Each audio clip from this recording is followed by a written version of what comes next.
అందరికీ నమస్కారం. నా పేరు Archana. Welcome to your thoughts. ఈ స్టోరీని చూసే ముందు ప్లీజ్ లైక్ చేసి సబ్స్క్రైబ్ చేసుకోండి ఫ్రెండ్స్. ఇక స్టోరీలోకి వెళ్తే ఈరోజు కథ మాన్స్టర్ పార్ట్ 65. యూ స్టూపిడ్, కళ్ళు బ్యాగ్ ప్యాకెట్లో పెట్టుకున్నావా? లేదే, నా కళ్ళు నా దగ్గరే ఉన్నాయే అన్నాడు. ఇడియట్ అని తిట్టుకుంటూ రియా శ్రీ క్యాబిన్కి వెళ్తుంటే, హలో మిస్, మీ బ్యాగ్ కింద పడిపోయింది. కార్లో నుండి దిగేటప్పుడు తన బ్యాగ్ పడిపోతుంది అన్నమాట అంటూ ఆమె చేతిలో పెట్టాడు బ్యాగ్ని. అతన్ని ఓ చూపు చూసి లోపలికి వెళ్ళిపోయింది రియా. ఈవిడ ఎవరు? ఆఫీస్లో నేను ఎప్పుడు చూడలేదు అనుకుంటూ లోపలికి వెళ్ళాడు సుదీప్. స్టోరీలో క్యారెక్టర్స్ని గుర్తుపెట్టుకోవడం చాలా కష్టమైపోతుంది. యాక్చువల్గా సుదీప్ని సుధీర్ చేసేసాం. హాయ్ శ్రీ. హాయ్ రియా. ఏంటి దారి తప్పివచ్చా? నేనేం దారి తప్పట్లేదు, నీ దగ్గరికి వచ్చా. ఎందుకో మా ఇంట్లో పెళ్ళి పెళ్ళి అని గోలు చేస్తున్నారా? ఏం చేయాలో అర్థం కావట్లేదు. ఎవరినో ఒకరిని పెళ్లి చేసుకుని వెళ్ళిపోదామంటే వచ్చినవాడు ఎలాంటివాడో అని దిగులుగా ఉంది. ఎవరైనా ఒక మంచి అబ్బాయిని లవ్ చేసి పెళ్లి చేసుకుందామంటే అలాంటి వాళ్ళు నాకు కనిపించట్లేదు. మొన్న ప్రపోజ్ చేశాడుగా, వాడి గురించి కనుక్కున్నావా? నేను నో చెప్పానని వేరే దాన్ని తగులుకున్నాడురా. అందుకే అబ్బాయిలంటేనే విసుగొస్తుంది. అలా అంటే ఎలా? నువ్వే ఎవరినో ఒకరిని చూసిపెట్టు, కళ్ళు మూసుకొని తాళి కట్టించుకుంటా. నేనేమైనా మ్యారేజ్ బ్యూరో పెట్టుకున్నాననుకుంటున్నావా ఏంటి? నా కోసం ఈ ఒక్కసారికి పెట్టొచ్చు కదా శ్రీ. అంత ఓపిక, అంత టైం నాకు ఎక్కడదమ్మా? నా పిల్లని చూసుకోవడానికి టైం దొరకట్లేదు. ఇక నీ పిల్లగాడి కోసం ఎక్కడని వెతకను?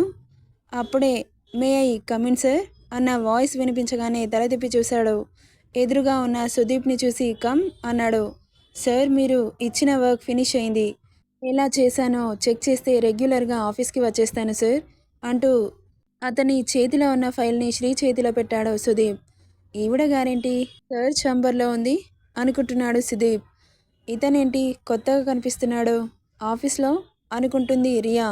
ఇక శ్రీ అతడి ఫైల్ని తీసుకొని చెక్ చేస్తూ ఒక్క మిస్టేక్ కూడా లేకపోవడంతో అతడి వర్కింగ్ స్కిల్స్ పర్ఫెక్ట్గా అనిపిస్తుంటే, ఓకే సుదీప్, నీకు జాబ్ వచ్చినట్లే, రెగ్యులర్గా ఆఫీస్కి రావచ్చు అని ఫైల్ తీసి అతడి చేతిలో పెట్టాడు.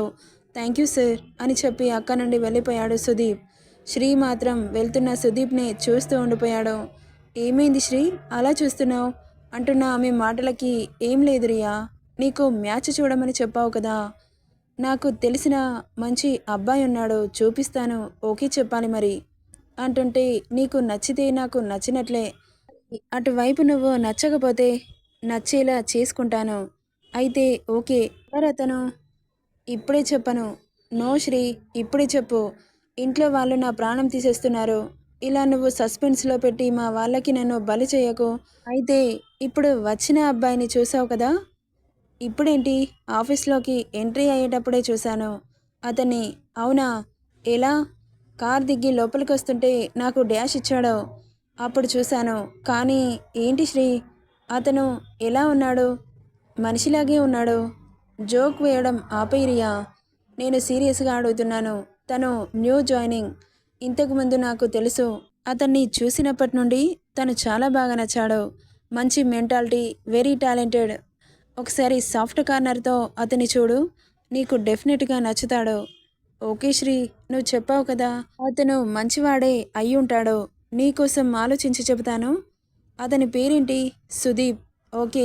అంతలో కాఫీ రావడంతో తాగుతూ మాట్లాడుకుంటూ ఉన్నారు ఇద్దరు.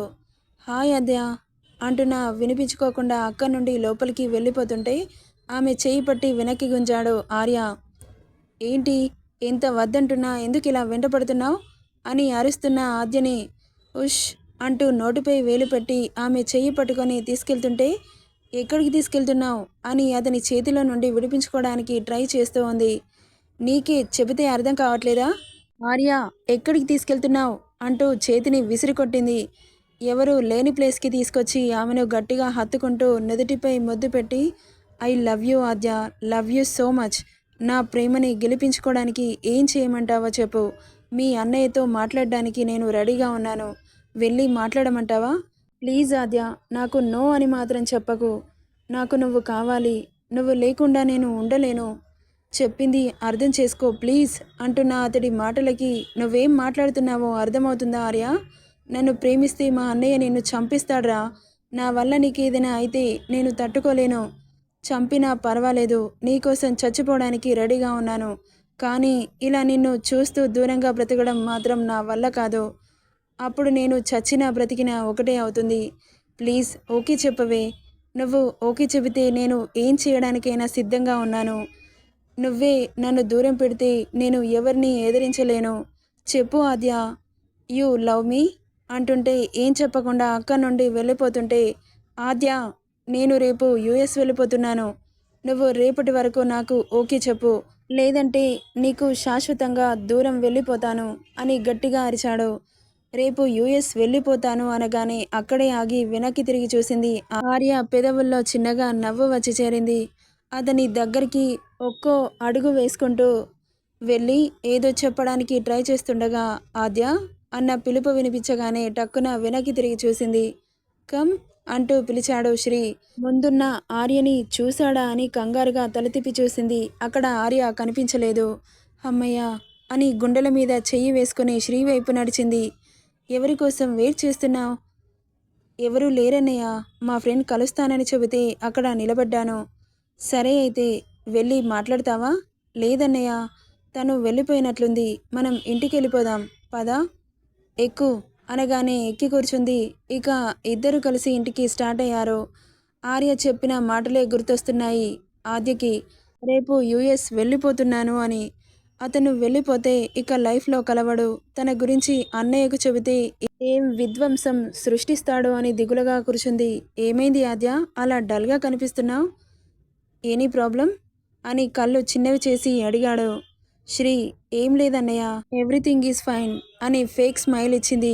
ఇక ఇల్లు రావడంతో కార్ ఆపి ఇద్దరు ఇంట్లోకి వెళ్ళారు. ఏంటి కన్నా, రోజు చెల్లెల్ని ఇంటికి తీసుకొచ్చి డ్యూటీ తీసుకున్నావా ఏంటి? ఈ మధ్యలో నువ్వే తీసుకొస్తున్నావు? నా ఆఫీస్ అయిపోయే టైంకి చెల్లి కూడా వస్తుంది కదా మామ్, అందుకే తనని నేనే తీసుకొస్తున్నాను. సరే కానీ ఈ రాక్షసి ఎక్కడా? ఇక్కడ అనింది. రాక్షసి అన్నందుకు కోపంగా చూస్తూ, అబ్బో అదంతా కోపమే కాదు, ఆనందం. చూడండి అత్తయ్య, ఒకసారి ముద్ద మందారం అని పిలుస్తాడు, ఇంకోసారి రాక్షసి అంటాడు. నేను మందారంలాగా కనబడుతున్నానా అని కంప్లీట్గా చెబుతుంటే ఆమెను ఓసారి చూసి, ఇంచుమించు అలాగే ఉన్నావే. మీరు కూడా ఏంటత్తయ్య, వాడన్న దాంట్లో తప్పేముందే? మందార పువ్వు ఎంత బ్యూటిఫుల్గా ఉంటుందో తెలుసా? తెలుసు, రాత్రి ప్రాక్టికల్గా చూపించారు అంటున్న శ్రీజని షార్ప్గా చూశాడు శ్రీ. నిన్ను మందారం ఎందుకన్నానో ఇప్పుడు అర్థమైందా అంటూ లోపలికి వెళ్ళిపోయాడు. ఆద్య ఏం మాట్లాడకుండా అక్కడి నుండి డల్గానే తన రూమ్కి వెళ్ళింది. అలా డల్గా వెళ్తున్న ఆద్యని చూసి తనకు ఏమైంది అలా వెళ్తుంది అనుకుంటూ కిచెన్లోకి వెళ్ళి శ్రీకి ఆద్యకి కాఫీ తీసుకెళ్తుంది శ్రీజ. శ్రీ రూమ్కి వెళ్ళేసరికి తను ఫ్రెష్ అవ్వడానికి వాష్రూమ్కి వెళ్ళడంతో ఇక ఆద్యకి ఇవ్వడానికి తన రూమ్కి వెళ్ళింది శ్రీజ. బెడ్ మీద కూర్చొని ఏడుస్తూ కనిపించింది. ఆమెను అలా చూడగానే కంగారుగా, ఏమైంది ఆద్య, ఎందుకు అలా ఏడుస్తున్నావు అంటున్న శ్రీజని చూసి వెంటనే కళ్ళు తుడుచుకొని ఏం లేదన్నట్లు ఫేక్ స్మైల్ ఇచ్చింది. ఏంటి ఇప్పుడు నవ్వావా? అసలు ఏమైంది చెప్పు ఆద్య, ఎందుకు ఇలా ఏడుస్తున్నావు అని ఆమె బుగ్గపై చేపెట్టి మృదువుగా అడుగుతుంది శ్రీజ. లోపలి నుండి పొంగికొస్తున్న లావాలా ఆమెను హత్తుకొని గట్టిగా ఏడ్చేసింది ఆద్య. ఎందుకంతలా ఏడుస్తుందో అర్థం కాక అయోమయంగా, ఏమైంది ఆద్య, ఎందుకు ఏడుస్తున్నావు? చెప్పు, నీకేదైనా బాధ ఉంటే మీ అన్నయ్య ఉన్నాడుగా, కొండంత అండలాగా చూసుకుంటాడు అంటున్న శ్రీజ మాటలకి, అన్నయ్యే ప్రాబ్లం అయితే అనింది ఆద్య ఏటో చూస్తూ.